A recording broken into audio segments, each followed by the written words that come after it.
Well, the countdown is on for Halloween. I wonder if it's time for us to think about or reflect on what was our favorite Halloween costume back when we were little kids. Could anybody kind of call that to mind? What was your favorite costume? I have to say mine was probably the time I went with my neighbor to be Gilligan in The Skipper. It was a great costume until the 30th time he hit me on the head with his captain's hat. It lost its vest after that. I have to say it's kind of fun to think about what are those good old things that we used to do when we were kids or that we are excited to see other kids doing now at at Halloween. How fun it is to be able to be somebody else for a little bit, to put on a mask and kind of put forth some other kind of persona for ourselves. It's kind of fun to do that.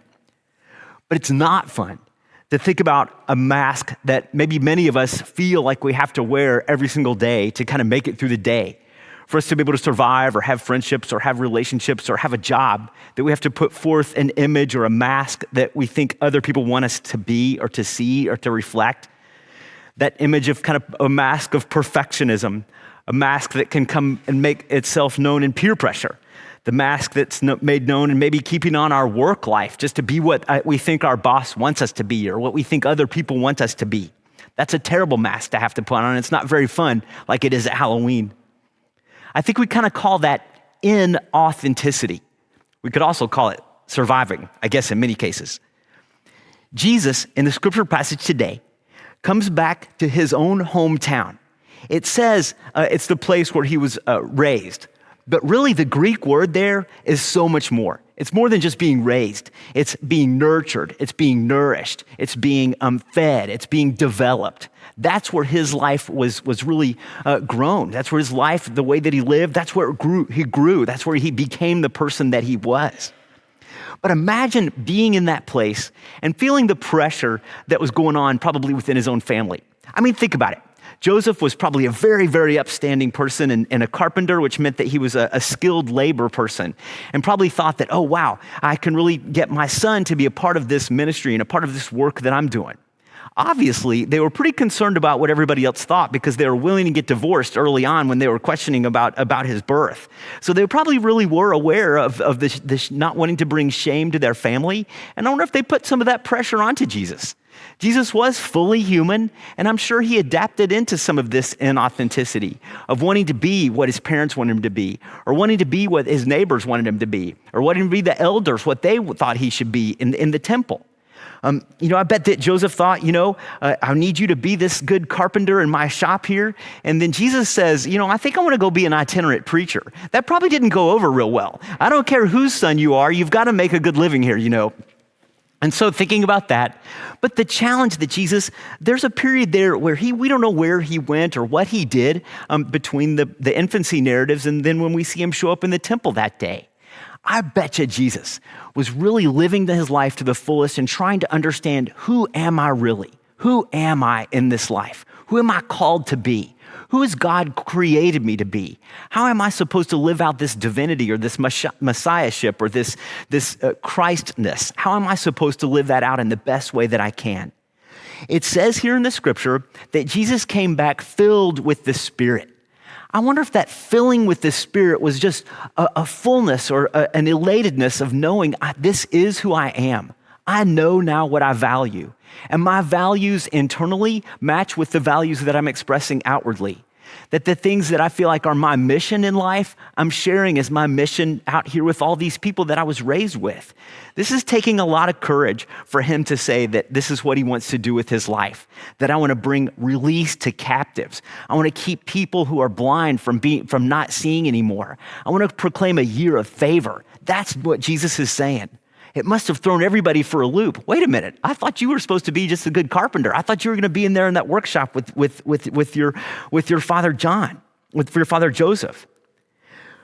But I think it's an amazing witness to how we can be fully human in our lives by seeing how Jesus, filled with the Spirit and the awareness of who he is in his life and how he can live that out in a very truly authentic way.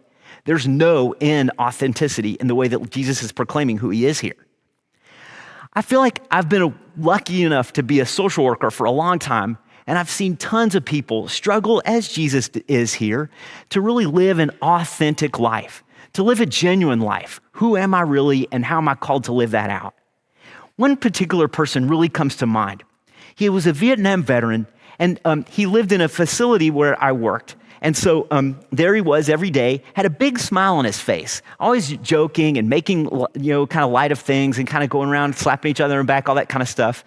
But then one day when we were talking, he said, all this joking around and kind of being fun and trying to be funny, that's a little bit of a mask. Can I share with you something that I saw and that was a part of that was horrible when I was in Vietnam? He shared with me some secrets that he had never, ever shared with anybody before. I was a witness to that. I was a part of that really cool and amazing moment where he was able to reach in and be an authentic person, how he really felt about it, what he really thought about it, what he was really feeling at the moment when he was sharing it with me. That was such a gift to be there present to that day. And from then on, I didn't see him just kind of yucking it up all the time. Maybe sometimes he was a little more somber. And I'd say, are you okay? How are you doing today? I'm a little bit sad. Now, that was authentic. For him to live his life feeling like he had to be happy and jovial and upbeat for everybody else so they wouldn't know what was really going on inside of him, here he was being genuine with his feelings and how he felt and how he thought. That's emulating this Jesus, as Jesus is doing in the scripture passage today. I have to say I've struggled with my own path to authenticity. In fact, a couple of years ago, I was talking to Reverend Caroline Vogel, and I was going to do something to try to be more authentic one day, and she said, let's call this Authenticity Day. All right, great, so let's celebrate this, mark this today, we'll celebrate it every year, Authenticity Day.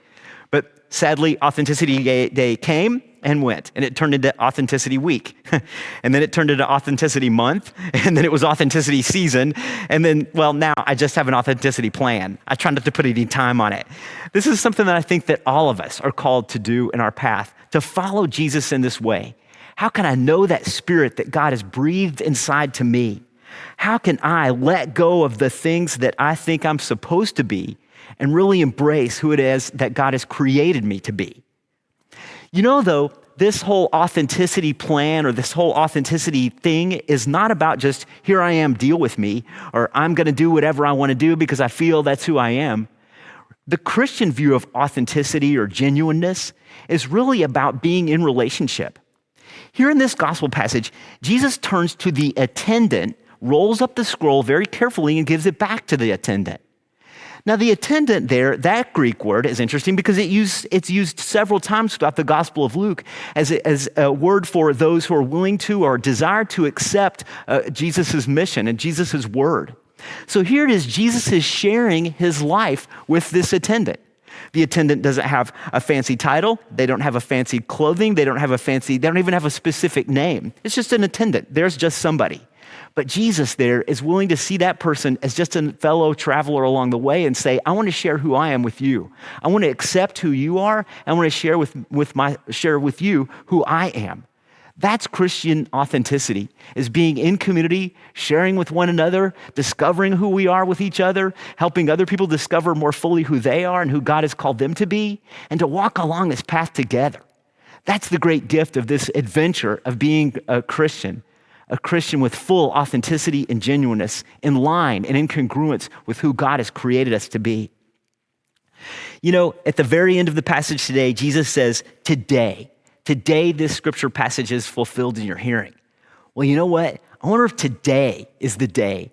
This day is the day that we are called to be as authentic and fully human as we are called to be. How can I take one little step today to be the most authentic person that I can be?